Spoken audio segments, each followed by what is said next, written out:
This show brought to you by Ricmotech. Are you considering a Thrustmaster product? If so, you should consider Ricmotech. They are an authorized Thrustmaster dealer. They take support to the next level and offer optional firmware updates, product testing, and support, all free of charge, and will ship worldwide. Check them out at ricmotech.com. John and Darren's office chairs provided by GT Omega Racing. You can check them out at gtomegaracing.com. Welcome to This Week Inside Sim Racing, November 16th, 2016 edition. I'm John Sable, and alongside Darren Ganji. AccuForce. Already working on the drinking game. You saw it in chat too, John? Yeah. So that's 3 shots or 3 articles of clothing for your wife for the guy that posted that, AccuForce. Article of clothing, I didn't see that. Yeah, that was one of the last ones here. Happy, crazy, and wise. Okay, no drinking, new plan. I will try to talk my wife into removing an article of clothing every time they say AccuForce. So that's, I think, 5 now. So a couple more, and she's going to be naked, AccuForce. I wish we had a counter in the top of the screen. That'd be funny. Hey, what did we say? Best wheel on the market. There you go. Hopefully you guys are all here hanging out watching this instead of watching the unveil of the new Mazda prototype car. Since I saw someone in chat saying, "Oh no, that's about to go," and I'm kind of the same way. I was like, "Oh damn, they're debuting the car like now. I want to see that." But so real world?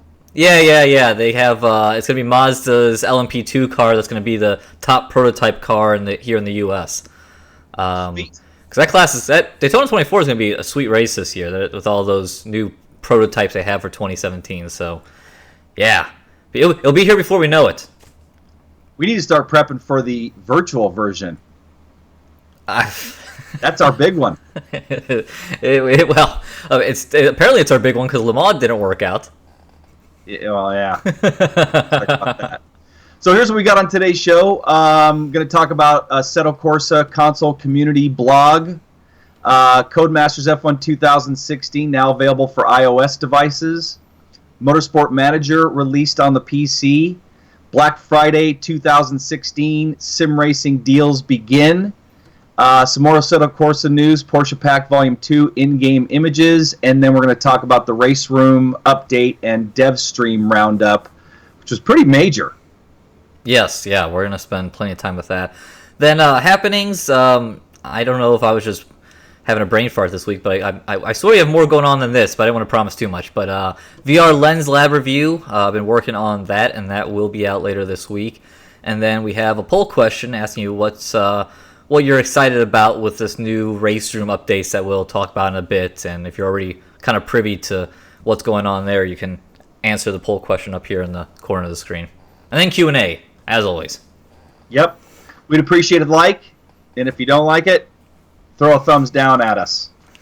So, first up, Assetto Corsa console community blog. You know, I need to warm up before we go live since I don't do it as often anymore. Man, I start fumbling over myself here.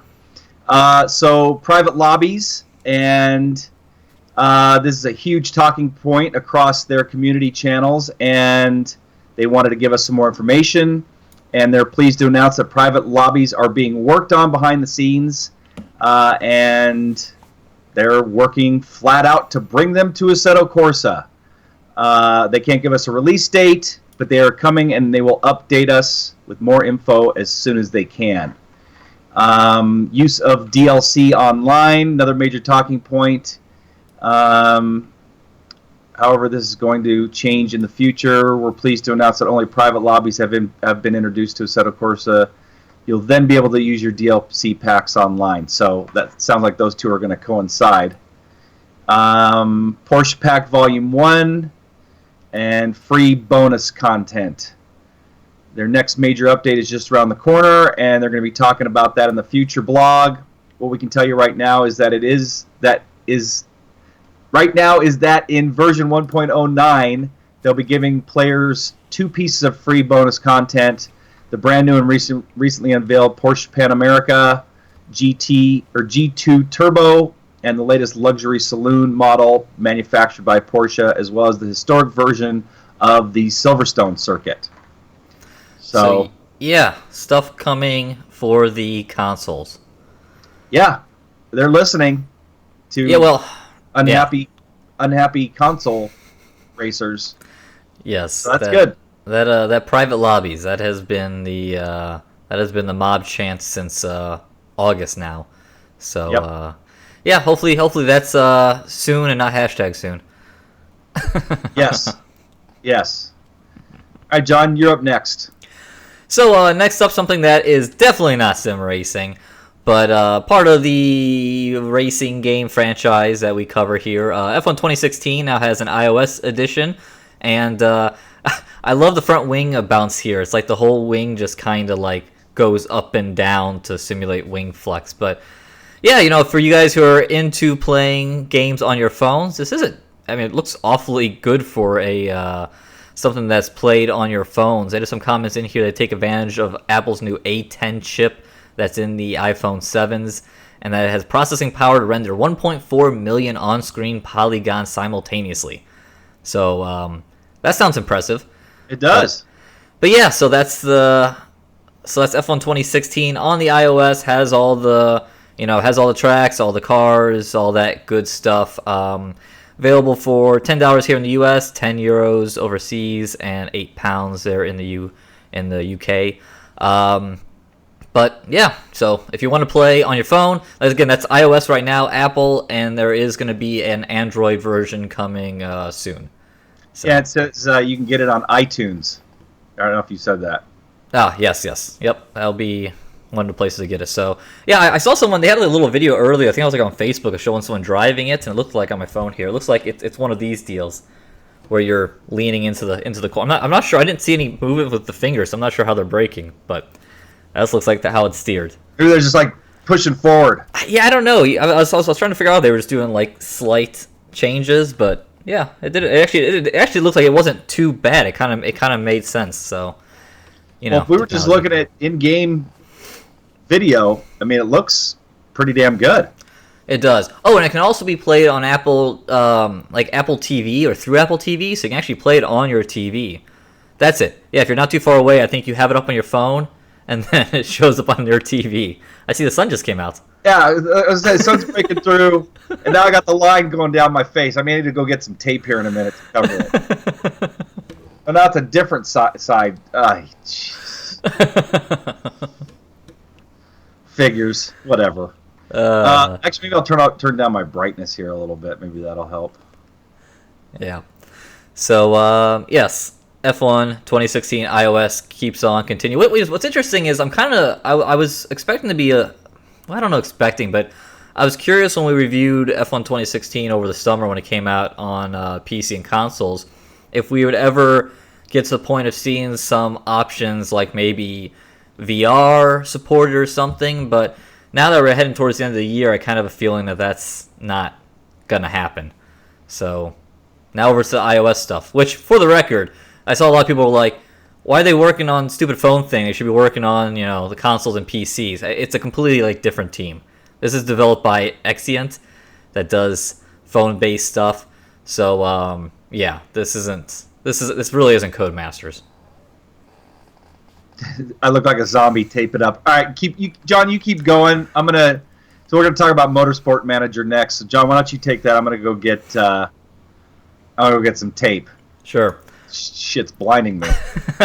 Okay, so Motorsport Manager. This is a game that has already been out on iOS, Android, and now the PC version was released last week. That kind of features fancier 3D graphics. Not these graphics of this kind of, let's say, silly commercial they had featuring Paul DeResta. But anyway, there's a better shot of the 3D graphics now that you can play on the PC, and then Mac and Linux versions are coming soon. But yeah, you're managing an F1 team. There are 30 different teams to choose from. There are 16 fantasy tracks, even though these fantasy tracks are located in... I heard you pull that tape there. Those fantasy tracks are located in real-world locations. So, you get Canada is Vancouver, and I think what was it? The US is Phoenix, which is like the old Phoenix track. So yeah, so you get that, and that is priced at 35 euros, 25 pounds, and $35 here in the US. You know, it's made it a lot nicer trying to give prices around the world with the US dollar and euros pretty much being the same price these days. So yeah, you name one, you pretty much name the other. But yeah, this is Motorsport Manager, and seeing a lot of good stuff about it. You can see in this video here, showing a lot of different details that you can get into. Darren, this is you've played Motorsport Manager before, right? Not Motorsport Manager. I played IGP. That's it. That's right. And which was a lot of fun. I mean, I ended up playing that for more than a year. As a matter of fact, I just talked to my brother this last Sunday. We used to race every Sunday morning, and they were just finishing up their race. So he's been doing it, man, for almost 3 years now. And they've made some updates, but I got to say, it doesn't look as good as this as far as the, you know, what you're seeing as far as the cars and stuff goes. So, yeah, it looks pretty cool. Yeah, and I forgot to mention there that it's released by PlaySport Games, and then I think where Sega jumped on for the PC and Mac and Linux release of it. So yeah, kind of neat, and looks like something might have to add to the queue to check out sometime. Yeah, I saw Team VVV did a piece on it. I didn't watch the full thing, but yeah, it looks really cool. I mean, if it's anything like IGP, then I'd say check it out, because I had a lot of fun playing that game. Yep. So let's see. You ready to do the next one, or are you? Yep. I got it. Okay. I got the tape up now, so I don't have the line coming across my eye. So Black Friday 2016 sim racing deals begin. iRacing 25% off 1 and 2 year renewals with a promo code, 2 different promo codes. You can use the code up to 3 times, and it's going to run from now until December 6th.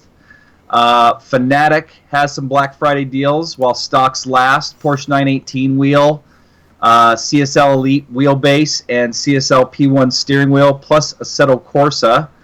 Club Sport handbrake plus the USB adapter. And also, can't go without mentioning Sim Experience. We don't have official word, but we're planning one to run from the 25th of this month through the 29th, or 28th, I'm sorry. So it'll basically be Black Friday to Cyber Monday. And we should be, hopefully by this time next week, we'll have the promotion out there so you guys will know what products will be discounted. And yeah, so some good deals out there. Are there any more that you've seen, John, in the last couple days? No, that's the only ones I've seen so far. I expect there to be plenty more. I think we kind of talked about it last week. A lot of times these deals normally come out the week of. So some companies getting a little ahead of the curve here announcing them. But yeah. Once they are announced, we'll talk about them here on the show and probably have a blog wrapping them all up around the 25th. By the way, something that's gonna be, so that's the Friday. That's a couple Fridays away. This Friday, this isn't racing related, but I'm sure the audience will like it. The Grand Tour shows up on Amazon, featuring the guys from Top Gear, the original. Well, not the original, the good Top Gear. Right. And I saw today that comes out at 0 GMT on Friday. So my time, so that's 8 o'clock here on Thursday. And for you, Darren, that's 5 o'clock on Thursday via Amazon. So there you go. I assume you have to have a Prime membership? Yep, if you have Amazon Prime, then you can watch it. So lots of good things coming on for the next couple of Fridays. Very cool. Yeah, I'm looking forward to seeing that. Yes. And I just happened to re-sign up for Amazon Prime. I ended up getting something through Amazon, and it was like $8 for shipping, because I had Prime for a while, and I'm like, screw it, I'll just get Prime again and just cancel it. But now with that coming out, they keep adding more cool content on the Amazon Video side of things, so definitely have to be checking that out. So that's this Friday, right? Yeah, that's this week. Yeah, I gotta do a better job. I've got Amazon. I signed up for Amazon Prime, like, I don't know, handful of months ago, and yeah, I do a bad job checking their movies. A couple times we've gone and we like Redbox a movie, and then it's like, oh, it was on Amazon Prime. Whoops. So Yeah, I gotta get back on that too. okay. Charlie's right behind me, Hans. He's laying on his pillow. Oh, there you go. I'll bring him over, and you'll have to bring Indy up before the end of the show. I'll have to find it. I think Indy's on a walk, so I'll have to go find her. Let's see. Next up, so we have some. Actually, teaser- hold on. Let's what? back up a little bit, John. Let's back up. So I've seen a lot of, back to the iRacing, 25% off. I've seen a lot of complaints about the fact that it used to be 50% off Yes. for Black Friday, and then on top of that, they've raised their prices. I noticed that too. It was like, 'cause it's 110 now versus 100. Yeah, so it's only like get a year. I mean, it's still you're still saving. I mean, it comes to $89, which that's less than $10 a month. But there was a lot of complaints in the iRacing forums about. I don't think as much about them raising their prices, but I think more about this used to be a 50% off deal, and now it's only 25%. So, and like Ducati writer says, that Ferrari deal, that Ferrari license was expensive. That could be part of it. They keep adding more content, they're adding more staff, and inflation. They want to stay in business. Obviously, they got to raise their prices. So, anyway, Yeah. mention that really quick. Yeah, that was interesting. I did not notice that. Wasn't iRacing? I feel like in the beginning, iRacing was like $180 a year. Yeah, their prices initially, I don't know if it was 180, but it was definitely not 100. Yeah. It was more. And then they brought it down to 100. Now they're back up to 110 for a year. But I mean, if you do the math and you still do the participation credits, you take advantage of deals like this, you take advantage of the, get $100 of credits for $75, things like that, then it ends up being a lot less than I mean, it honestly, if you do the math, really, it's less than a Netflix subscription. Well, then again, you got to add in the content too. So. Well, yeah, but I was gonna say I was looking at my bank account the other day and I saw Netflix and it's up to like $10.80, and it's like when I first got this was like $6 and change. It just that keeps on marching up. If you cancel it and come back, which I was gonna do, but then now we're just borrowing my daughter's account because you can have like 3 accounts. It's up to like $15 a month or something like that. And they warned me too when I canceled it because I wasn't taking advantage of it. And they're like, if you cancel, you're gonna lose your pricing. So you've got the grandfathered pricing in. Anyway, we don't need to talk about Netflix. Let's move on. The world's getting more expensive. It's Trump's fault. Oh shit. Oh, we're done. No more politics. Shut it down. I'm gonna roll the waiting screen again. Okay. Speaking of spending money, except your money goes a good ways here. Let's talk about the Porsche Pack 2. These are some in-game shots. The first in-game shots for an Assetto Corsa. That's a pretty sweet shot, showing the all 3 of the Porsche prototypes there. But yeah, so this is, let's see, where's my notes here? The Volume 2 Porsche Pack and Assetto Corsa is out November 22nd. I know that's for the PC. I'm not sure if that's going to be consoles. The console's going to catch up by then. But anyway, yeah, there's some shots. I'm really excited to check out that LMP1 Porsche. That's going to be... I mean, there's really not too many examples of LMP1 cars out there in sim racing right now, or at least I don't think there's any officially licensed ones. So it'll be very fascinating to see how that drives. I want to drive the that 962 we were just showing, the old school. Oh prototype. yeah. That was one badass car back in the day. Didn't Hans Stuck drive that thing too? I think he did. I think so. I think that sounds right. So next up, RaceRoom, huge update.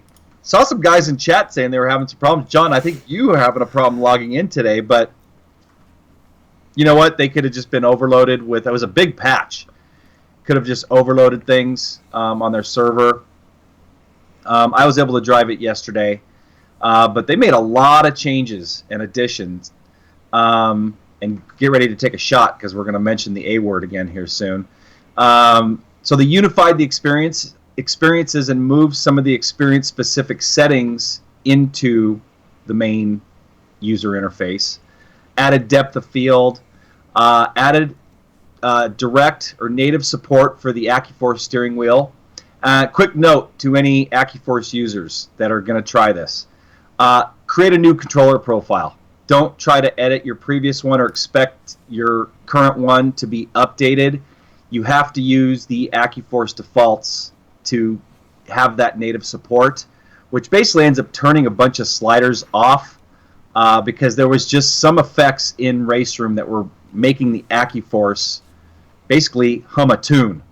So if you use the default settings, they feel great. I think they feel really good. A guy named George Ortner, I think he's the guy that goes by 6EE660. Maybe he's in chat. He's been in chat a few days. But he works for RaceRoom or Sector 3. And he developed, as far as I know, he developed that profile. I'd given him some of my tips too, so I don't know if he used those. But anyway, bottom line is, I think it feels great. Also, we added a new firmware to the AccuForce to where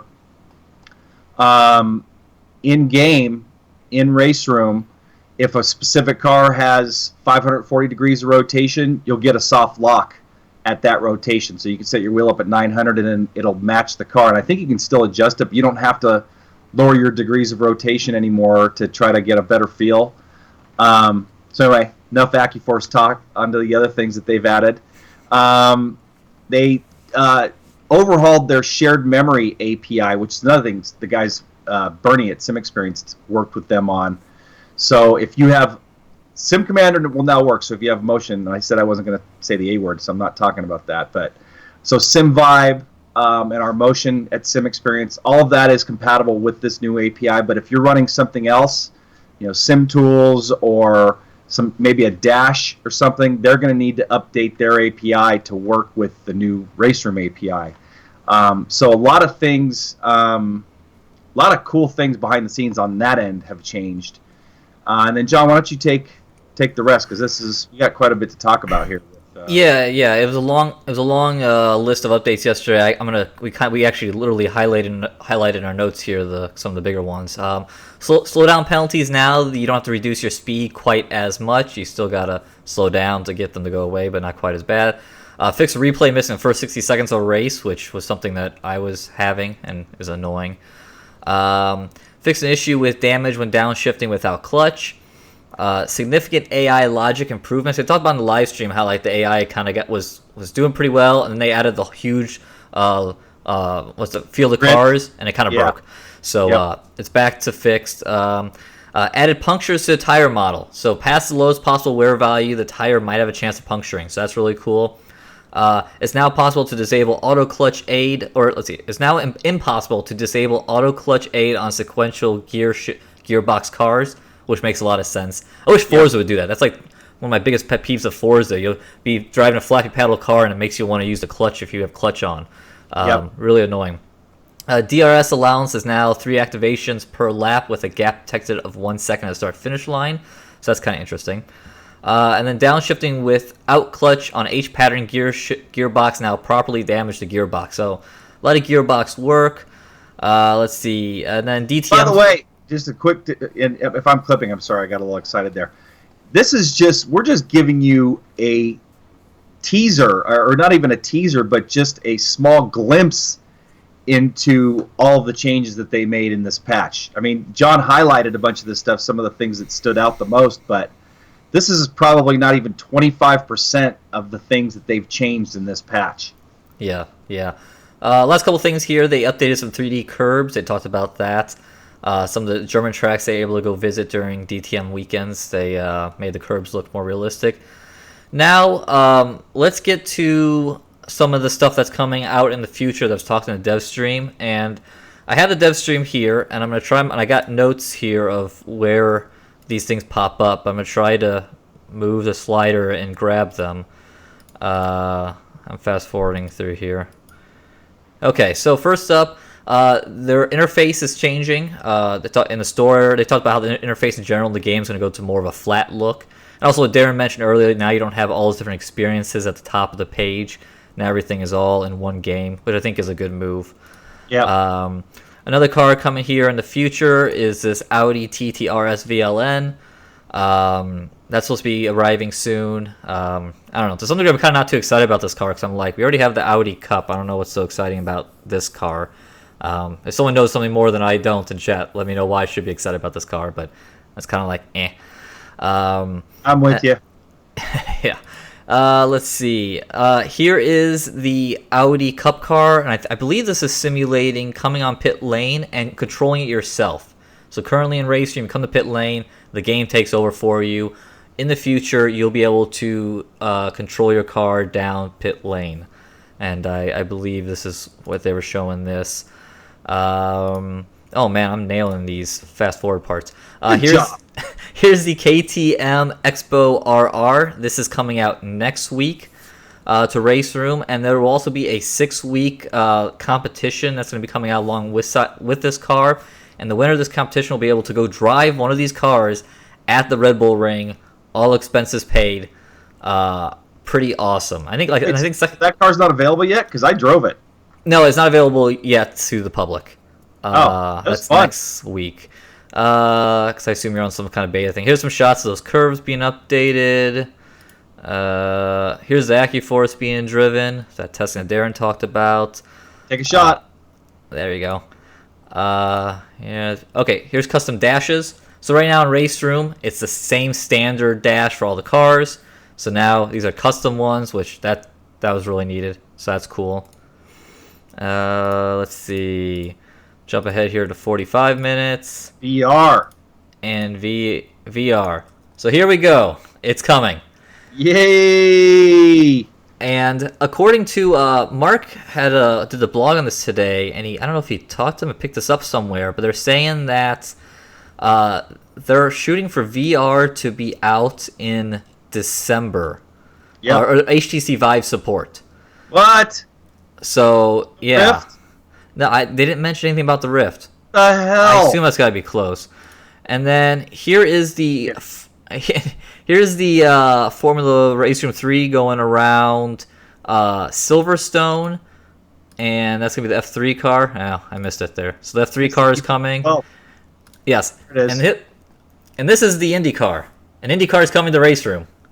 Yep. Which is very cool. This is a 2005 Chevrolet, or 2015 Chevrolet Aero Kit DW12, and then there's a whole slew of GT3 cars coming. Here's the Audi R8 LMS GT3, and they kind of go through here and they show the BMW, and then the McLaren looks pretty close to done. So this BMW looks awesome. Yeah, it does. This is the one that's like I kind of want to drive because it's not in any other sim title right now. So yeah, this looks looks like an M6. Yes, that's the M6 GT3. So yeah, that's pretty sweet looking. It is. And then there's the McLaren. There's them drinking beer. Oh, and then they have the Volvo. Yeah, I was there at the end. The Volvo WTCC car will be coming, and I assume part of that WTCC pack eventually. We gotta start pounding beers while we're doing the live stream. I agree. No reason not to. And then a couple other random things that were kind of noted. They kind of made a comment that like maybe triple screen support will come. It was kind of like a soft maybe. We'll see. Sounded like when they were done with the VR, they were going to work on triple screen. Okay, so that'd be very cool. And then the other thing that was talked about a little bit was this other, the Simbin title. So Simbin is back in the UK, and they are working on a cross-platform racing title. And a comment that Mark had in this post today, they're talking about how that title is working with the Unreal Engine 4 to be used, and if that all goes well, then that's something that they could go and work later and implement in the race room. So, yeah, that's very cool, because one screenshot we saw of them testing that out looked amazing, and all other Unreal Engine 4 shots or whatever games, it looks really good. Guy named Chris in chat just said crossbow, not expo. You know what? Go watch that dev stream, and they called it the expo. Did they? Yep. Okay. I'm pretty sure. Oh, they said it. Anyway, speaking of naming things, by the way, so RaceRoom. Okay, so there's RaceRoom Racing Experience. Then in the last, I wouldn't say last 6 months, they started just using a RaceRoom logo, and they were just saying RaceRoom. Then I watched this live stream, and they're saying RaceRoom Racing Experience. So I'm seeing different branding everywhere. You go into the game, it just says RaceRoom only. What are you? I need someone from Sector 3 to explain what your name is, because I think RaceRoom by itself is much better than RaceRoom Racing Experience. That just gets too long. Well, I like just calling it R3E. Oh, that too. It's just I think, and that's, I don't know. That's kind of cute, but it's I don't know. RaceRoom, simple. Yep. And the rant. Crossbow, expo, tomato, potato. You knew what we were talking about, right? Well, we at least got that. Okay, crossbow. I'll try to remember. I think we had this conversation last time, and I see an X and I go, Expo. Yep. I'm with you. Okay. So all that so RaceRoom, a lot of stuff coming, a lot of cool stuff. That all leads into the poll question this week, which is located up here, and that is, what new RaceRoom update interests you? Options, you got VR support, new Simbin title. You're almost there. You go. DTM 2016, new GT3 cars, or the IndyCar. Those are the options. There could have been more options, but YouTube only lets you put 5. So what's yours? Boy, that is really hard. Well, based on your excitement level, that BMW. That looks cool. I mean, there's a lot of stuff here. I enjoy DTM 2015. I'm looking forward to VR support. That's mine. Also looking forward if they actually have triple screen support, but I'm excited about VR. Yeah, that too. The new title could be fascinating. A standalone cross-platform thing. And then I love Indy cars, so we named the dog Indy. So yeah, I'm kind of I forgot they do have Indianapolis. I forgot they have that. So yeah, they have Indianapolis in RaceRoom. I don't know if you can run the oval. I never tried. It's in there. Huh. Yeah. Yeah, Wim's comment, I absolutely love RaceRoom, but I wish they ditched the virtual currency. Now, I think it was Spatial Dragon, who's Tim, commented on the last show that I was on. That was my complaint about RaceRoom. It's the whole virtual racing, whatever, VRP. I don't like that. Yeah. And I'm with Wim here. I wish they ditched the virtual currency and let the community use custom skins. I agree with that too. But I gotta say,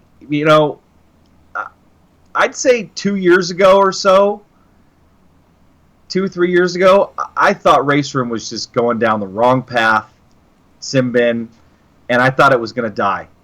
And then, kind of right around the time that they transitioned into Sector 3, man, that title really came to life, and they've made some huge jumps and strides. And I got to say, working behind the scenes with them with Sim Experience and seeing the lengths that they went to change their the telemetry output and add the AccuForce support, man, they want to make that title a contender, and I think they're well on their way. I mean, I was driving the crap out of it yesterday. I was testing some stuff, and I enjoy it. I have a lot of fun with it. It's also always had great sound.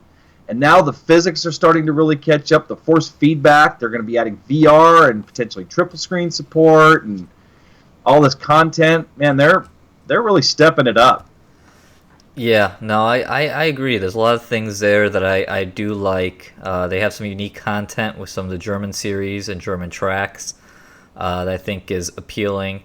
And then what was the point I was going to make?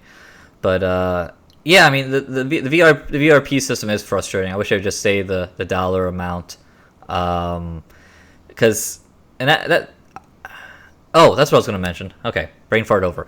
One thing they did talk about also in the stream was they really want to push more online.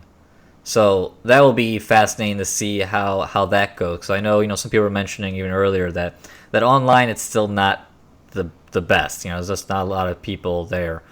So that's something else they're pushing. I will say, like I said, I wanted to go drive it for the show today, but I was getting the same 503 errors that you guys were getting. I'm sure everyone was getting it. The AI in RaceRoom is before it was broken. It was one of the better AI out there.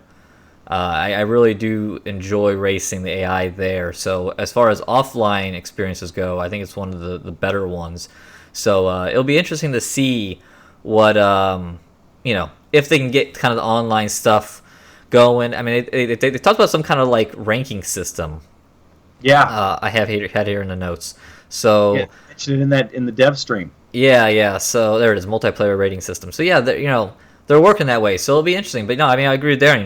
They're really plugging away at it, and it has gotten a whole lot better. This is a whole lot of content coming.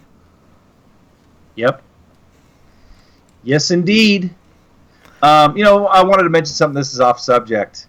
Yesterday, I booted up R Factor 1 to do some testing because we had to do a comparison for some experience between R Factor 1 and Automobilista. And man, I gotta say, R Factor was, first of all, booting it up and hearing that music in the UI brought back so many memories. But man, I just drove the F1 car. We were just talking about this the other day, John, about the F1 car, the default F1 car at Toban or Euro something circuit.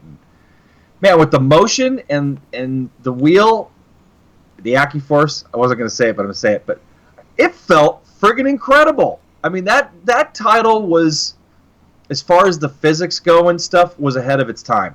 There's no doubt. And it just, even booting up that default content, I was just blown away at how well it held up. It still holds up. So anyway, totally off subject, but I just thought I'd mention it. It was kind of cool just booting up, doing a little blast from the past and booting up R Factor yesterday. Someone said like your Steve Jobs look going on there, the dark just background. Like a talking head. Yeah, I know. It's almost like you have a turtleneck on. I know. Meanwhile, I'm all lit up here. So this week's poll question again up there. Interested to see those results. I want to jump back to last week's poll question results because I think those are pretty interesting.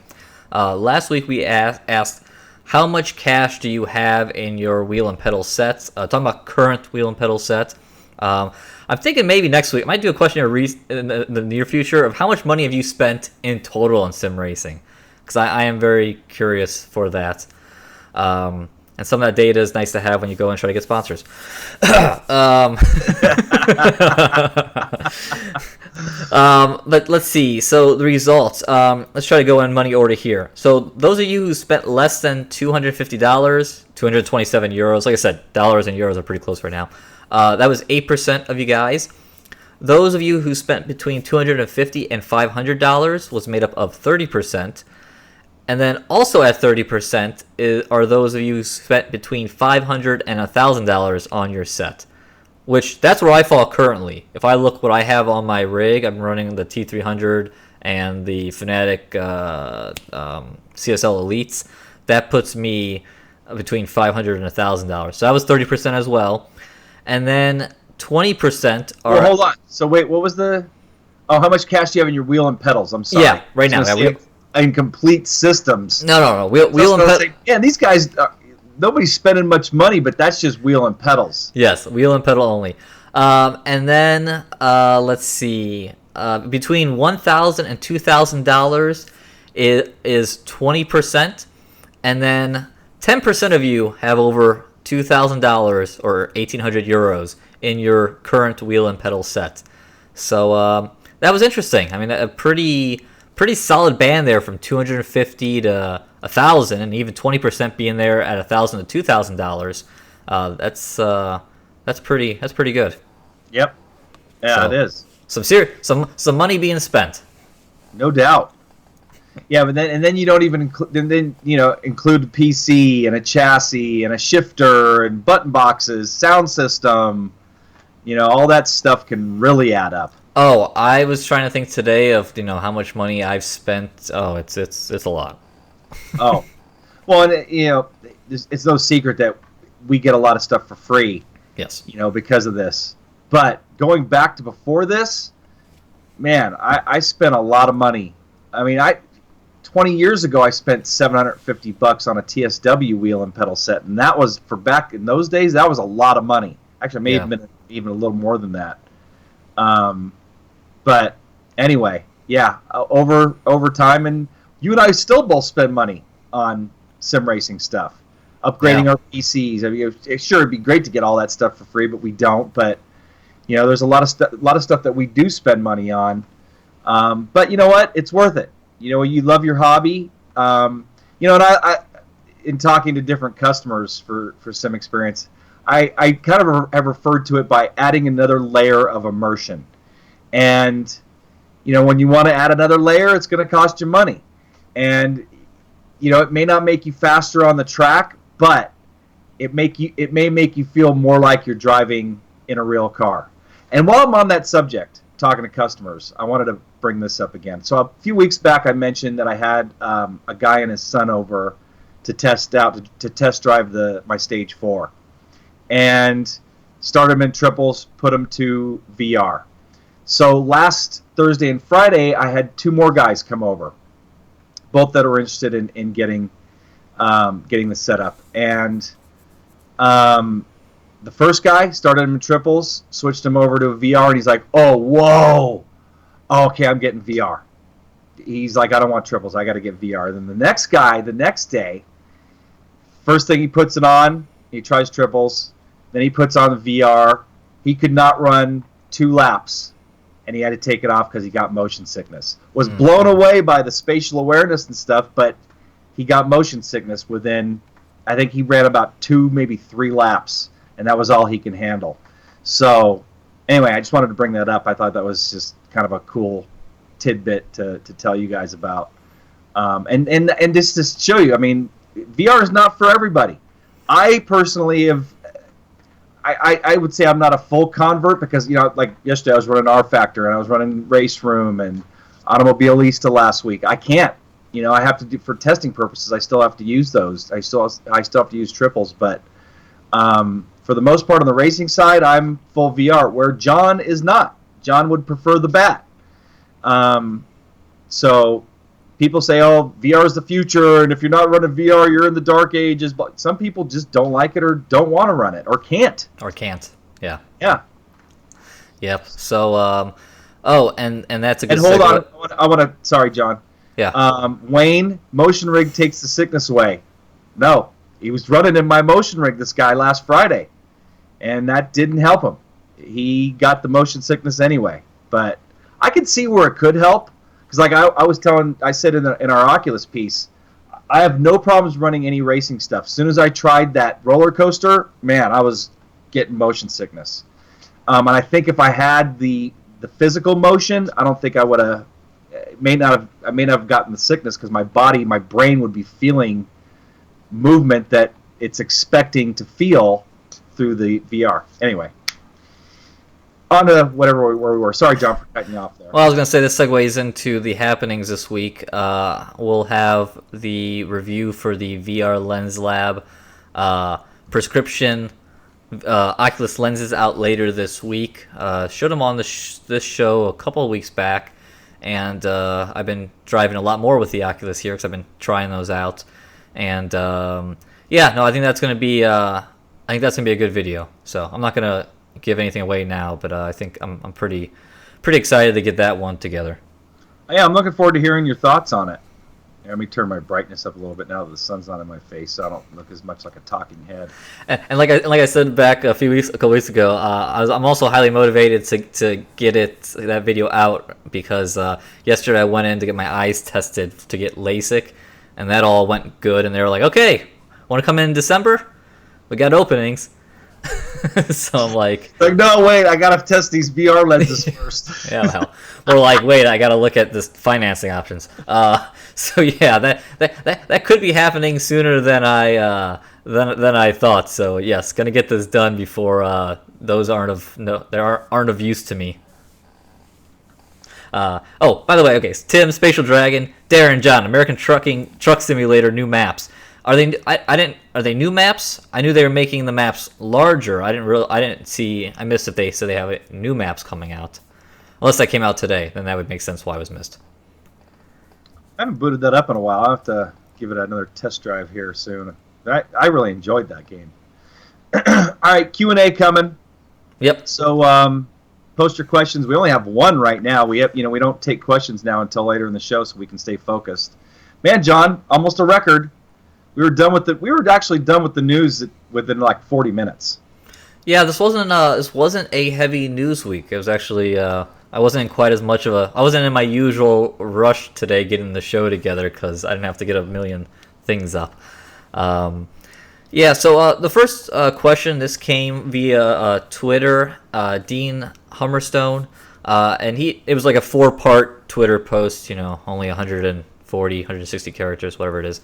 Pretty much Dean was trying to ask, he has an Elgato HD that he uses on the Xbox One, doesn't have any issues recording, but when he's on his PC, he's not getting sound. He's not capturing sound. He also said about using a headphone, and if we had any ideas. I have had it before where the Elgato doesn't pick up sound, and I'm really struggling to remember what I did to fix it.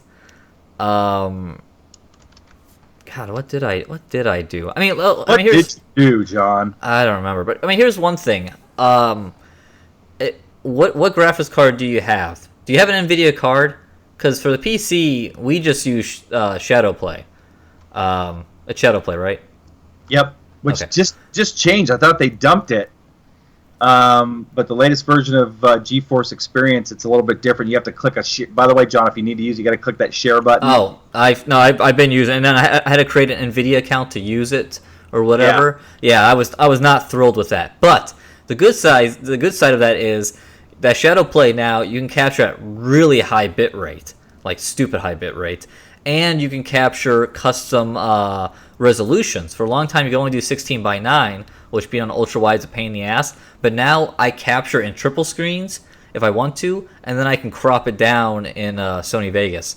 So it's gotten a lot more. Yeah, right. That's gotten a lot more options, but it is kind of a stupid user interface. But yeah, Dean, I don't know if I have a good answer for the sound issues. I think anytime I had a sound issue, I had something hooked up wrong or not right, and I eventually got it to work out when I was trying to capture something on the console, because that's when we used Elgato. But on the PC, I just use Shadowplay because it's just the easiest. I have also used Fraps, even though sometimes Fraps is resource hog. That's why I was going to say. It's kind of a pain because it's a resource hog, and the files are massive because it doesn't compress at all. So I try my best not to use it. When I've used it, it really is kind of a pain. But that's the best I got. Well, there's Afterburner too. Did you mention that? No, I didn't mention Afterburner. Yeah, there's that is which can be used for a bunch of different stuff. I think you can overclock with it and stuff, video cards, but you can also use Afterburner as a capture. Okay, because I use Afterburner. It's MSI, right, to overclock my graphics card? Yep. Okay, I didn't know you could capture with it too. Yep, I'm pretty sure you can. Man, the questions are piling in. Good. You want me to start answering some of these while you grab Actually, those? I'll take the next one because it was directed yeah. to me. Sim Racing. Worst thing with the AccuForce is setting the darn thing up. Any plans of video on how to set up / use Sim Commander? Matter of fact, yes. And right now, what I suggest is you need to learn how to auto-tune. That's one of the biggest things. Sim Commander allows you to auto-tune based on your hardware, so you can auto-tune for the AccuForce, Motion, Sim Vibe, and that can make a huge difference. Matter of fact, if Richard's in here, Avenja, That's another video I got to do soon. Is my wind simulator. I can talk. Actually, I could add that to happenings. I can tell you guys about wind simulator. What was I just talking about? Richard McNaughton posted a tutorial on how to auto-tune in the Owners Club forums. So, but yes, I plan on doing a video that I'll probably post here on Inside Sim Racing on how to auto-tune Sim Commander.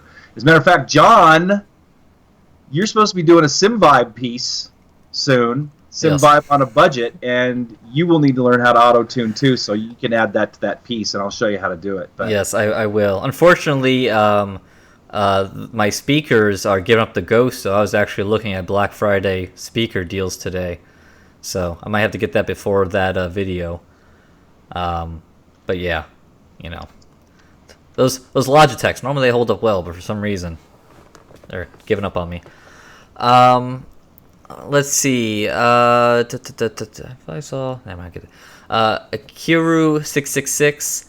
Have you guys heard of, I assume, G Rally? I've heard of it. I have not checked it out. I have not either. I'm curious, how far has it come? Because I know it was just like beta, and I was wondering. I think I had originally heard that it was based on Richard Burns' Rally. Anyway. Oh, by the way, speaking of things that kind of came and then have just disappeared, Kartcraft. What in the world is going on with that? Good question. What the hell? I thought it popped in my head earlier today. I was like, wait. I mean, you know, it got when it had the whole closed beta testing where they got people back in March, April, May, sometime in the springtime. We were trying to get it on it. They said we were getting the next wave. Never heard anything. There was a leaked video for like, I don't know, 15 hours, and then it's been nothing. So, yeah, I'm kind of wondering what's up with that. That is a great question. I just posted Richard McNaughton's auto-tuning tutorial in chat. So if you guys are Owners Club members and you own an AccuForce or any Sim Experience stuff, check out that tutorial. Richard is the man in the community. I mean, that guy is amazing. Richard, you are amazing. The stuff that you do and go out of your way to help people with is just freaking awesome. Yeah, I'm gonna be referencing some more 3D printing work that Richard did with when this VR Lens Lab review comes out, because he is, of course, as always, has cool stuff. So speaking of which, let me talk about the wind simulator. It's pretty cool. You know, I got it all routed. I posted some pictures on Facebook. I got the ducting all routed and pretty much plug and play experience. I'm looking forward to Richard working with Bernie so we can have it working in Sim Commander. So then I can use it with any title. Right now I can only use it with iRacing, and I'm not going to mess with Sim Tools because Richard said it was a pain in the ass, and I just don't want to deal with that. But man, it is really cool. It's a really neat. Talking about another layer of immersion, and that definitely adds it. You know, as you speed up, the wind kicks in. I gotta say though, as it's starting to get cooler here, I was getting kind of cold. I was kind of worried, man. Am I gonna get sick because of this thing? So, you know, Richard, would be cool to add like a heating feature into it, but I mean that's just gonna jack up the price of doing something like that. But I gotta say, it is pretty neat. You can adjust how much, the percentage of how high the blowers are blowing, so you don't have to have it cranked up.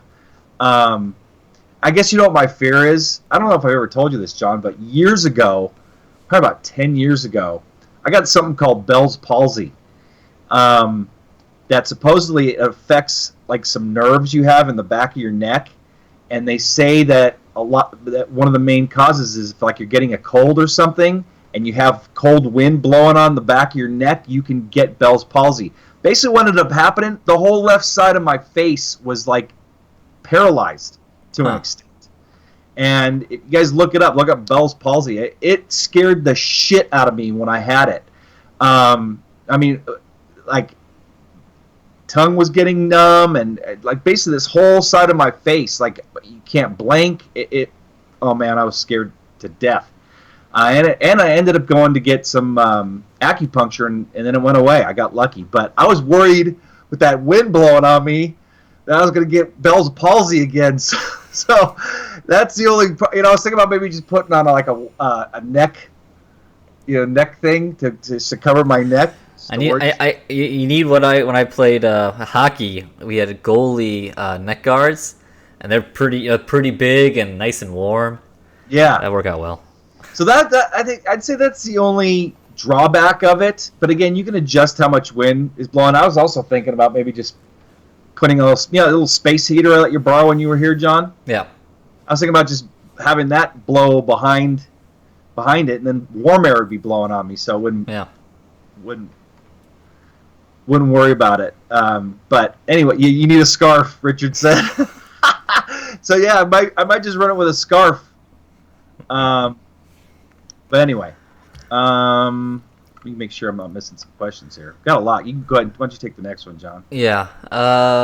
Okay. Mark McQuillan, you guys had any experience with OS VR headset that Razer's selling? Have not.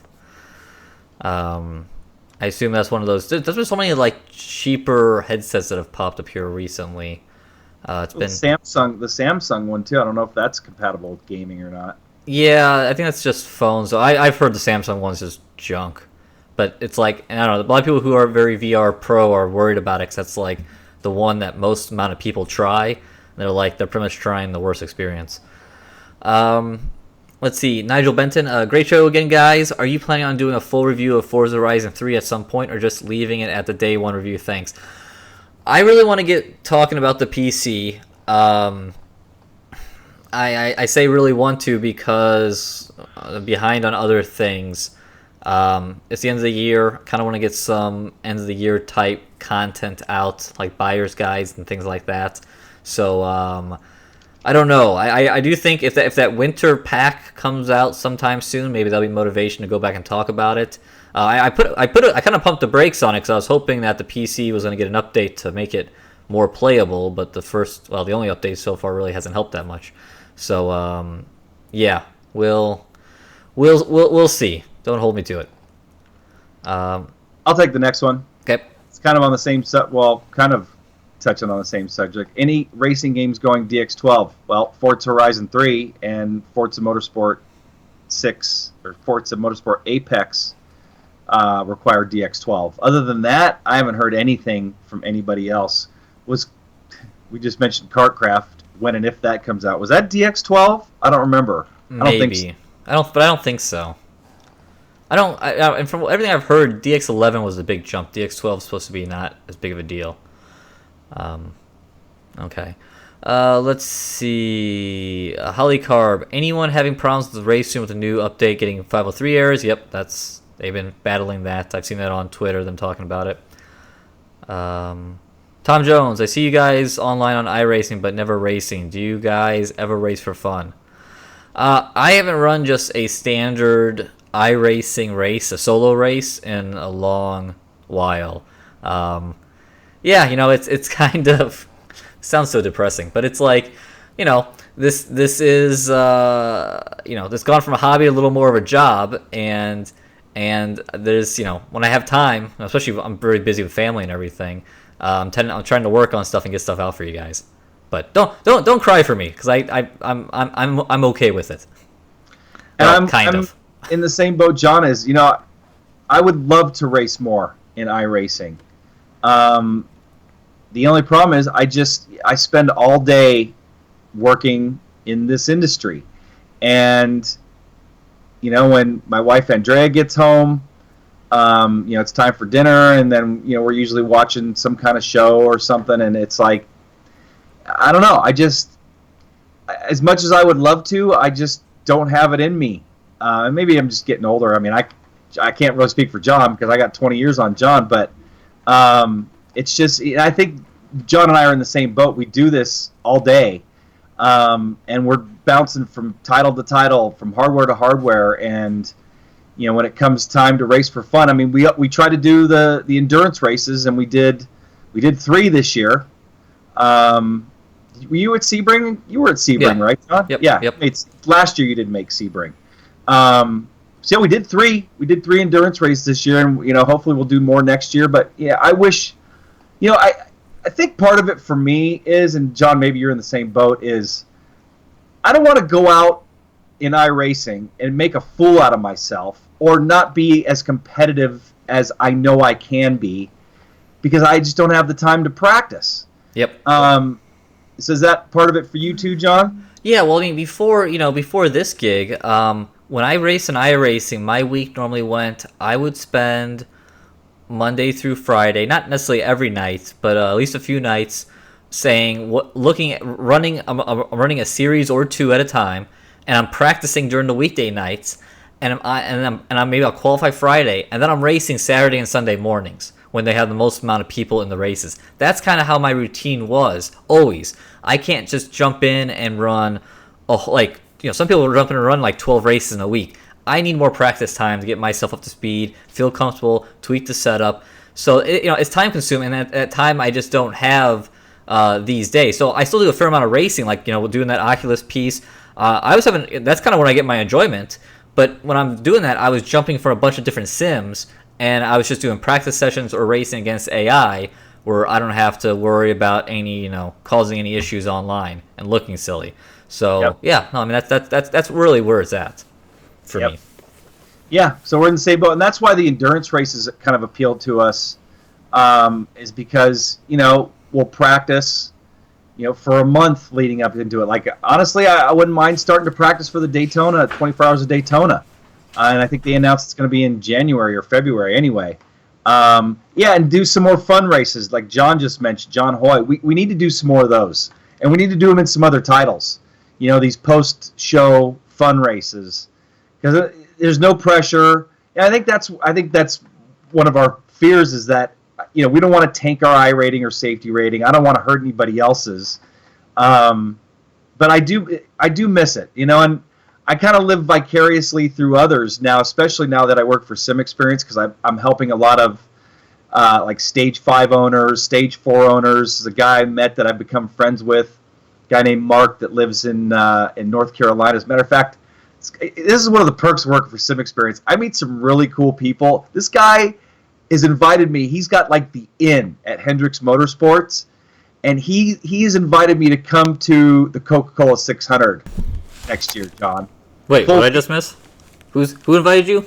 This guy Mark that I met through Sim Experience. I was saying it's one of the perks of working for Sim Experience. I meet a lot of cool people, and I live vicariously through them, as far as helping them get on their sim racing path. And this guy's like heavy into ovals, and he just got his C license. He sent me the image. You've graduated to D. You've graduated to C. And I went on hosted a session and went out and helped him around Chicagoland in the K&N car. But anyway, he invited me to the Coca-Cola 600 full VIP next year. Oh man, give me a ticket. Give me a ticket and I'll drive down. Charlotte's only 6 hours away.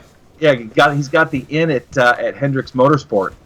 So anyway, so it's kind of cool. I've been working with a lot of customers and kind of helping them down their career paths, their iRacing career paths, and it honestly has been giving me the bug to want to go race.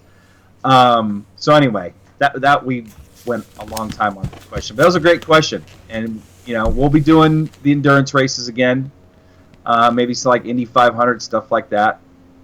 Happy Crazy and Wise. By the way, just so I got another Fanatic CSL wheelbase.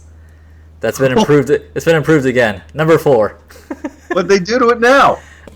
What was it? They said they improved the on-center feel. That's something I didn't like in the review, and maybe something else. I don't know. So yes, now I'll send back number 3. This is number 4. You know what's good, John? What? Thomas doesn't hate you, obviously. No, well, I don't do my interfacing with Thomas. I don't know. Maybe it's, but yes. Yes, I clearly I'm not entirely in the Doghouse? In the doghouse, yes. So we'll see how this does, and it'll be part of our buyer's guide. Okay, so where were we? Happy Crazy and Wise. Is Forza the only PC DX12 titles? Yeah, we mentioned that already. Marty ACLS 17. Which sim has the best AI? I heard it maybe Grand Prix 4 by Jeff Crammond. I never played that really because my PC at the time, I think I owned it, but my PC couldn't handle it, and then I just progressed into online racing, so I kind of left that behind. But that's a great question. Not to be a snotty millennial age person, but I'd be I'd be hard pressed to see something as old as Grand Prix 4. If it's still better than what we have today, then clearly we're doing things wrong today. Because how old is that now? 25 years? 20 years? Well, here, let me look it up. What year was that? It's a great question. Let's see. Trivia question. Who can answer it? And we don't have anything to give away, but who can answer that question? Let me. In the meantime, Shane Deal, is there a sim racing rig out there that would work for sim racing? You find it? June 21st, 2002.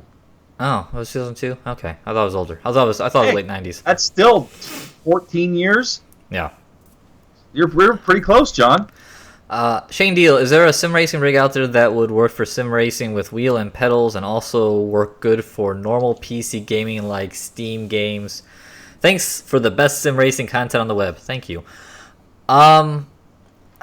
This is a tough one. I had this I don't know if I never really showed it off too much on the show, but I modified the Oboto Ozone rig that I had, and I put a keyboard tray underneath the wheel deck and attached it with some 80/20 in a real redneck style way, and it was an extension piece that you get like for drawers and like for a kitchen drawer that you put on each side of the drawer. I took one of those and I put a plate on top of it, middle plate, and I attached my keyboard to it, and that's how I made it a workstation. Now, as Darren would attest to, the board was, because it was like bouncing like crazy. When he first saw it, he's like, "You type with that thing?" You kind of get in the rhythm with it. You kind of catch it as it goes up and down. And then you were using the little touchpad keyboard, so you were like, yes, it was. I was T-Rexing. So that wasn't ideal, especially if you're gonna be gaming. I will say though, I did have my wireless mouse, gaming mouse, and I had enough room on the shifter plate, so I would do it like that. Okay, here's one that might work. The GTO Mega Art. If you get the big wide table, you can kind of set a keyboard and mouse up there and use it. Maybe. The wheel's probably in the way. Yeah, there's really no good answer to this question, which is unfortunate. I've always thought that it'd be very smart for a company to make a little more of an all-in-one that can be a sim racing and then can also be used for general browsing or general whatever. So, Oboto's pretty much the only one with the articulating keyboard tray. Oh, I don't even know how well that works. Yeah. If I was going to do I used to be into hardcore first-person shooters with the mouse and keyboard, and I did it at a desk when I still raced at a desk. And I kind of I would personally love a setup like that, even though most of the games I play now are on a PlayStation 4 or Xbox One. So, I'm just running with a gamepad anyway, or playing, I should say, with a gamepad. But yeah, it'd be good. I think it's just kind of tough to build that into a rig, just because of the ergonomics of it. You know what I mean? It is. I think you'd have to have some kind of like quick switch system where you could go and push the wheel up, kind of like the play seats. What's the play seat fancy one? I want to say Evolution. Sensation Pro. Sensation Pro. So that one, it has a little pulley that you push up the wheel to get out of it. You really don't need it. But anyway, you can do that. And if you could do that and then had a desk part that came out from underneath it, then maybe that'd be one way to do that. But yeah, it's a hard packaging thing. Or maybe something that like created like a bridge that sat over you that like, you know, had like 2 posts that went down into it. So basically came up like a little desktop. Yeah, and it was really solid. Yeah. Let's see. I saw B Harris ask this. B Harris 3 asked a couple times. John, do you prefer CSL Elites over V3s? I am running the CSL Elites over the V3s right now on my rig. Really? Yeah, and I said in the review, I like the brake pedal more. I mean, the gas and clutch is better on the V3s, but I mean they're good enough on the CSLs, and I like how the brake pedal feels. I like the rubber stops. I like that it gives a little more travel and a little more progression. So we need to get them to send me a set then, because you know what, I've been sending quite a bit of business Fanatics way, because a lot of people will ask me. Guy today, as a matter of fact, I was on the phone with him for Sim Experience. He's going to get an AccuForce for the shot, and he was asking me what pedals to get. He wanted to spend around $300, and he's like, "Should I get the Club Sports?" I'm like, "Yeah, I love my Club Sports. I recommend those quite a bit." And if those are as good as you're saying, John, which I don't question you at all, man, maybe I need to get a set of those. This is my issue with the Club Sports. We have the Elator mod that hasn't come out. That, in my opinion, made a big difference. Yeah.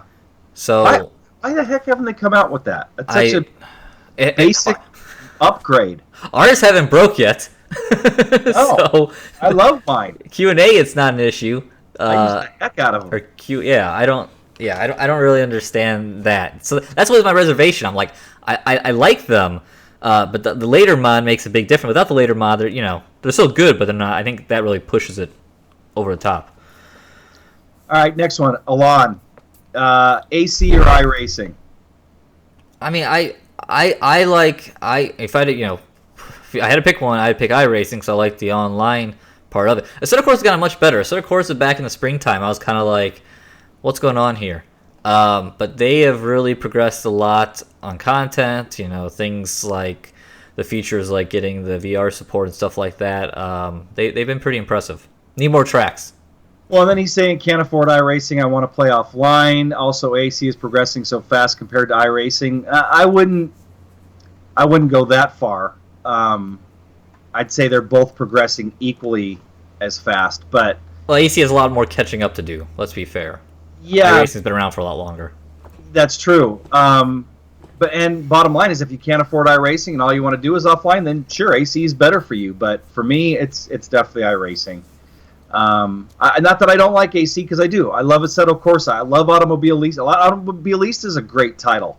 It is. RaceRoom, we just talked about that earlier. I love RaceRoom. R Factor 2, I'm really looking forward to seeing what the 397 guys, and if I got that wrong, I apologize. I'm looking forward to seeing what those guys do with R Factor 2. I love Dirt Rally. I love all sim racing. I mean, but I'm with John. If I was to only pick one, it'd be iRacing, because you can't run a 24 hours of Le Mans in Assetto Corsa against, all those different people doing driver swaps. The stuff that I liked, my favorite forms of sim racing are in iRacing. In Indy 500, 24 hours of Daytona, which is probably my all-time favorite event in all of sim racing, is racing in that event with John and my friend Scott. And this year we added Pat to the team, who was a great addition to the team. And then teaming up with guys like Jack Sternquist, and he's in chat here. He was on our ISR2 team. Man, that's my favorite way to sim race. And I was going to say... Of course, it's a great title, but... And we got to do some races with the Carmo brothers. Did you see who I think Bruno ran Le Mans with? Yeah. He ran it with Rubens Barrichello on his team. Yeah. In the second split. Like a Brazilian, it was like an all-Brazilian team. Yeah, so that's pretty awesome. He's ditched us for someone famous. Ah, darn. Hey, do you blame him? No. That'd be awesome. It would be. You know what? When Dale Jr., when he retires, we got to get him to join us for like a 24 hours of Daytona. Wouldn't that be cool? Yeah, we need to get him back on when he calls it quits. Scorpion, too much yelling in iRacing. That's why I have a button on my button box labeled mute. Well, and also depends what you're racing. I mean, if you get up higher divisions, if you do a lot more road stuff, the oval stuff, it gets really chatty. A lot of, cautions and stuff. Well, you don't hear anything in the endurance races. No, I ran GT3s and Indy cars a lot the last handful of years, and I never had any issues with people. Okay, where are we at? Shane Deal, right?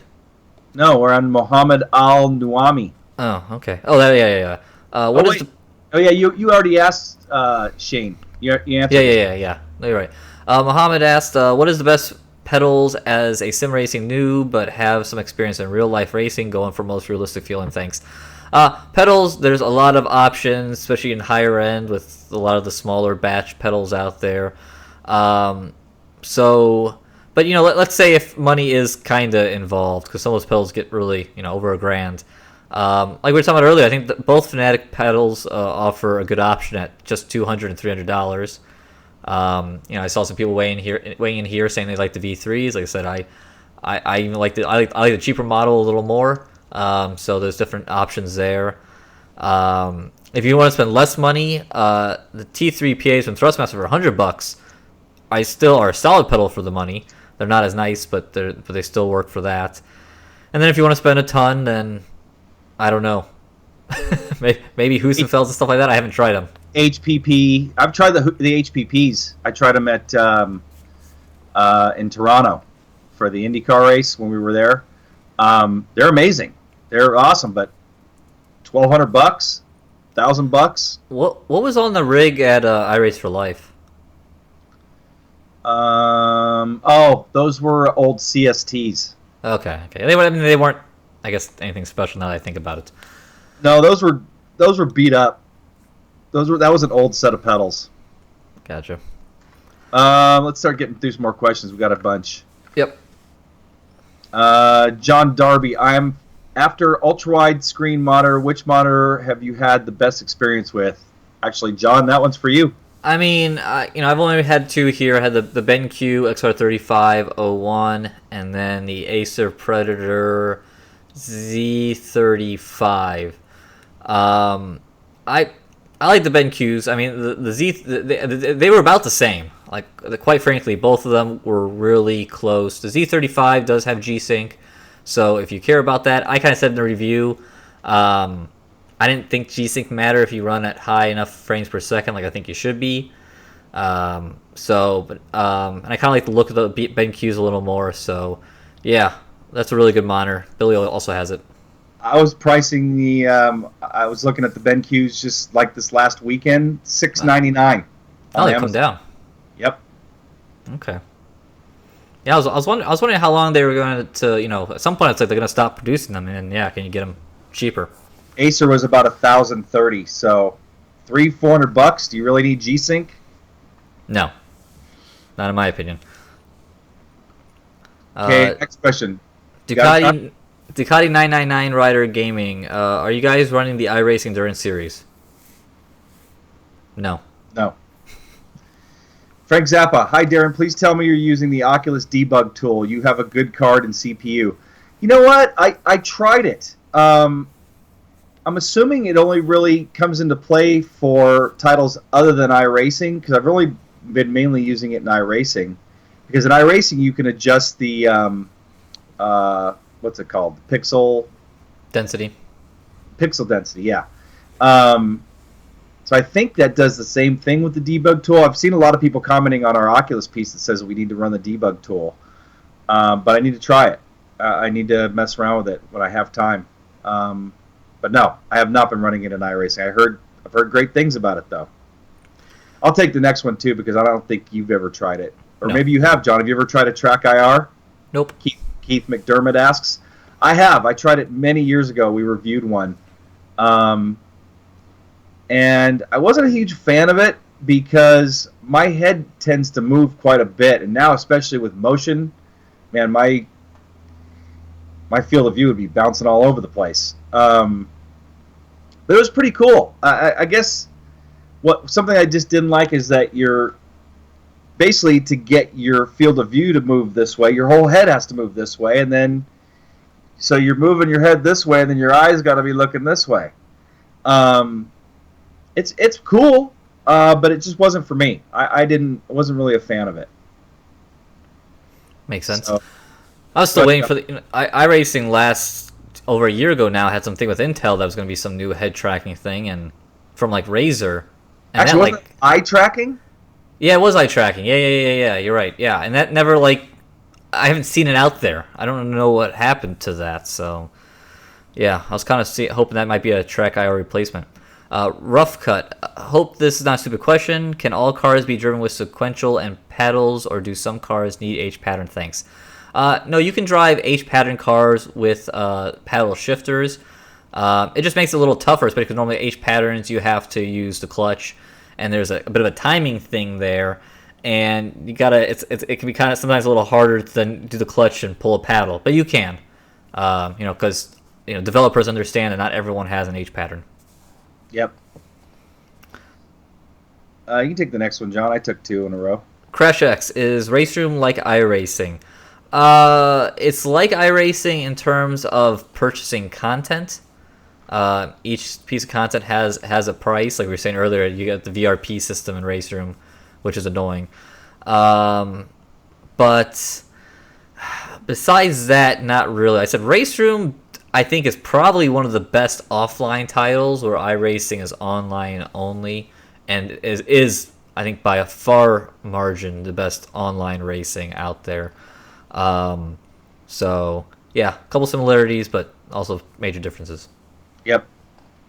John Smith, way I have to set steering lock in game every time when I drive Automobilista.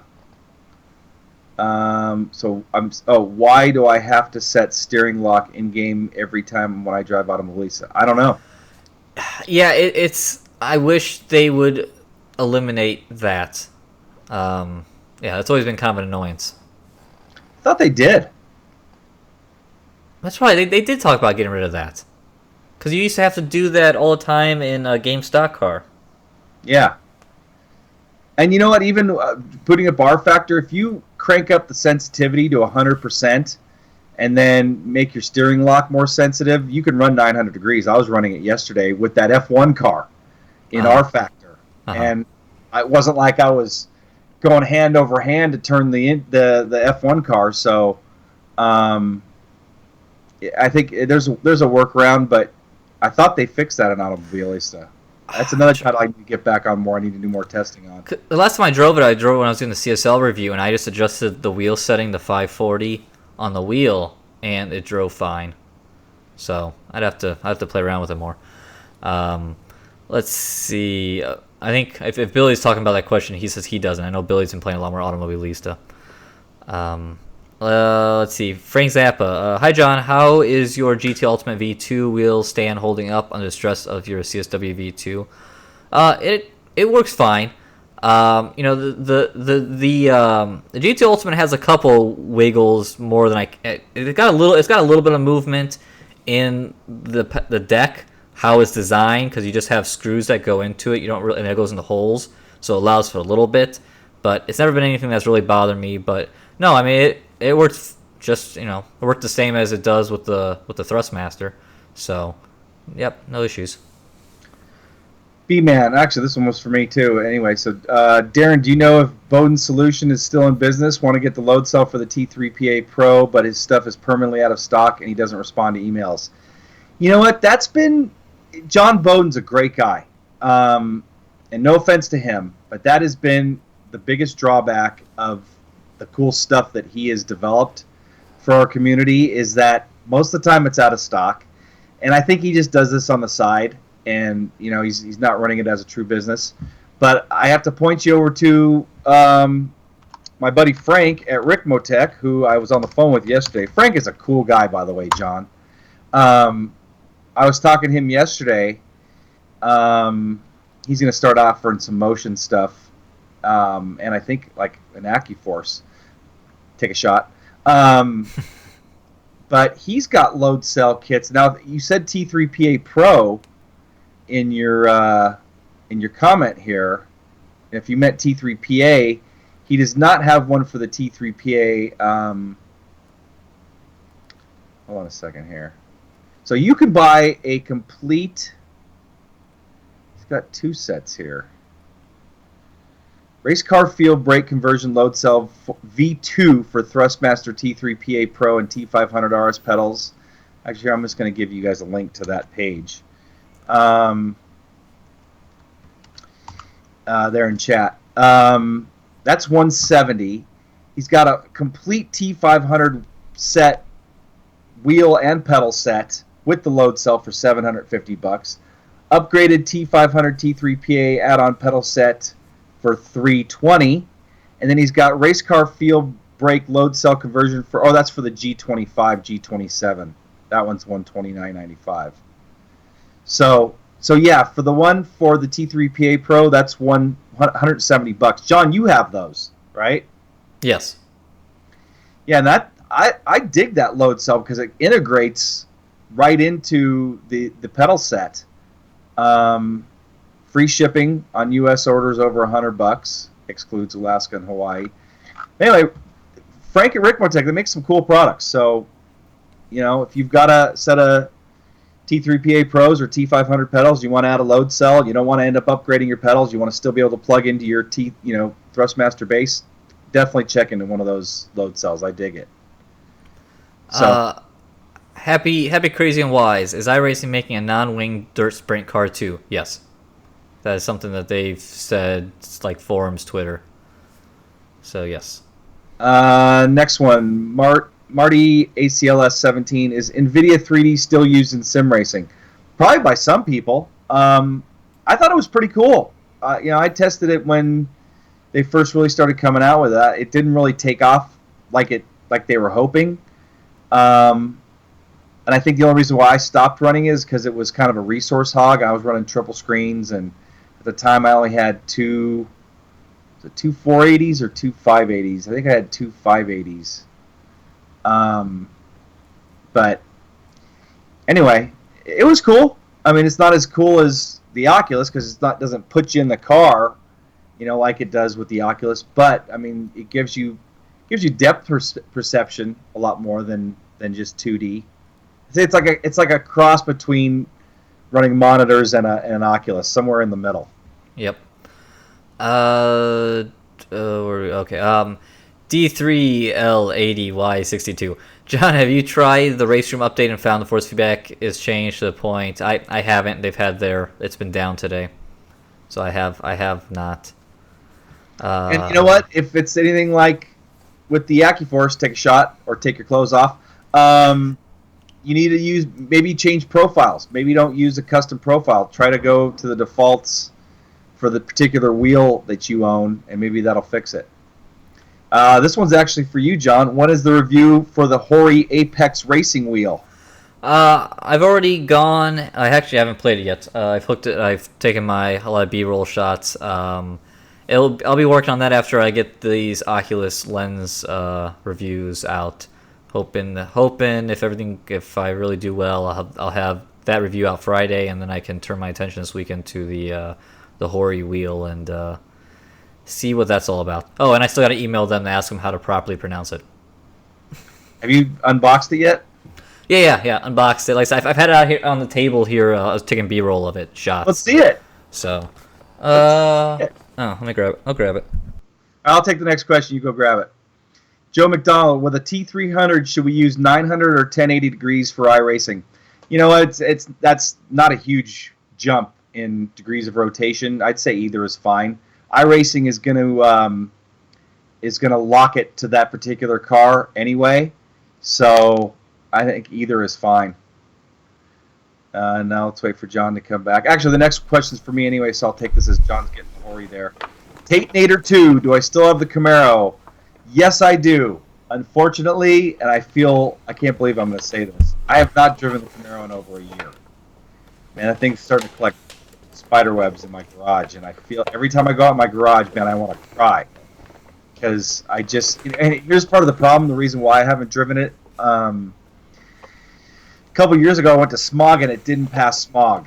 And tried doing a couple things, because it's modified, and I think the catalytic converters are finally gone, and I think that's the problem. But it wouldn't pass smog, and so here in Washington, I can take it to a shop, and they'll basically tell me, oh, if it requires more than like $200 worth of repairs, I can get a waiver. But that waiver is only going to last a year, because the age of my car, they'll make me smog it every friggin' year. So I thought about converting it into a track-only car, and then started really thinking about how much money that was going to cost me, because I need a trailer, needed some tires, and you got a boat now. And I got my boat. We took out a ton this year. I miss it, and it'll be back. I'll be back driving it again. But yes, I still do own it. Cool. Shame on me, he says. I know, man. I tell you. I go out in the garage and look at that thing, and I just want to fire it up and listen to it. I mean, I love the sound of it. But anyway, hitting my mic. Here's the wheel. Oh, look at that. So, well, screen here so I can get a better look at it. I'll come over to the side here. This is belt or gear driven? Oh wait, is that freaking bungee driven? It feels like it. So is that force feedback? I'd have to look at the what it says, but it's okay. Well, here's the thing. Okay, no. Well, this is probably all you need to know. Here's the I/O panel. That's a USB. That's for the pedals. It's powered off the USB. Oh. Yeah. So. Say no more. So. Well. I mean, I don't know. It's $100. So I mean, what were we? I wasn't exactly expecting. Kyber GT. What a piece of junk. It's only $100. So you know what? I think for entry level, that stuff's great, because then a lot of times you're just going to end up going down the rabbit hole and upgrading into something else. Look, it's a transformer. Cute little pedals. Cute. Bigger pedals. Oh, look at that. There's actually a little resistance here. Like this isn't terrible. Yeah. So. That is that. I don't know how I'm gonna keep I'm gonna like go old school like I did with the old Momo Black and shove it against a wall. No mounting, no hard mount. And then what about wheel? Clamp only? The wheel, well, it has this clamp, which that's good. I mean, this is very Thrustmaster fanatic looking. But it does also have suction cups that you put in these holes. But I couldn't get the suction cups to go in there. You have to like put it in there and twist the lock. And I was filming it. I filmed myself like 10 minutes struggling with it. I couldn't get them to go. PS4, PC, or just PS4? PS4, PS3, PC. Oh, so John, you're going to run the 24 hours of Daytona with that? Yes. That's not bad. But oh, cool. Yep. So there's got to be a low end. And, we get more. I mean, not a ton of questions, but we do get people to ask us like, check out the Thrustmaster T with the 80 and stuff like that. They want to know about these cheap wheels. So here we go. Cool. Okay. The Top Gear. John, do you think Assetto Corsa has more things on the PC than the PlayStation 4? Yeah. Right now, Assetto Corsa. PC definitely has more options than the PlayStation 4. So you can't go PC, I would say that. If you can only do PlayStation 4, I think Assetto Corsa is a solid title despite its issues. It's still, as I said in my review, I think it's the best driving, feeling sim game, whatever, out there on the console. Oh, on asphalt, because Dirt Rally is pretty good, and also even Sebastian Loeb Rally on the PS4 was very good. I couldn't kick that guy. Oh, yeah, I saw that like spam Ranker thing. guy, see if you can boot him, John. Billy, try to boot him. I'm not logged into my account, so we don't show this stuff. Oh, so I am. The hell. Yeah, well, it's gone now. Well, That's at least. I saw a question earlier. I missed it. It was before I showed the wheel. That was something. I forgot what it was. I think we're out of questions. I think so. Someone asking why does the T300 have 1080 degrees rotation? Because the TX has 900. I don't know. It doesn't make a difference. I've never raced at 1080. I've always stopped at 900. I've calibrated it at, I've in the Thrustmaster driver, I've just cranked it up to 1080 and then calibrated at that. But someone was asking about the difference. There really isn't any. No. I mean, it's not. There he was finally banned. Wim could ban him, but I couldn't. What the heck? Jamie. Thank you, Wim. Jamie Midling. Sorry. That's a question. Is there coming a Fanatic wheel for PlayStation? They said they'd be coming out with a PlayStation wheel. I don't know more than that. So, any other questions, guys, before we go? Otherwise, we're going to wrap it on up. Oh, here's another one. Phenom. New Fanatic pedals that you reviewed last month, or T3PA Pros, John? I like the CSLs more. T3PA Pros aren't bad, but I like the CSLs. Cool. Okay. Oh, maybe that was an answer there. The Lenad? Yep. PS4 supporting 1080 and Xbox not? Maybe that is it. Is that what you're talking about, John? Yeah.